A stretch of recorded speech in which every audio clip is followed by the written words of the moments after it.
सभी लोगों का स्वागत है आज के इस नई वीडियो में। आपका दोस्त पारस और आप देख रहे हैं शूटिंग रेंज गेमिंग।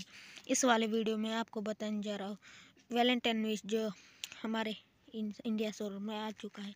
तो चलिए आपको ये दिखा देता हूँ। तो ये है नया इवेंट आ चुका है, ये देखिए हार्ट वाला। चलिए आपको प्राइस दिखा देता हूँ।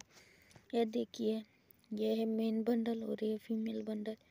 इसको पिचकार परमानेंट एक के Valentine flavour of love I heart you.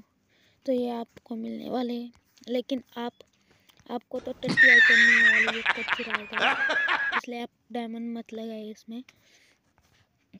अब अगर इसमें डायमंड लगाए तो मिनिमम आपके 1000 या 1500 डायमंड शायद 2 भी हज़ार खर्च हो सकते हैं, इसलिए मत करिए। और न्यू ईवो MP40 आ रही है, उसके लिए आपको डायमंड काम पड़ेंगे, रख लीजिए। इस टट्टी इवेंट पे मत ये करिए डायमंड।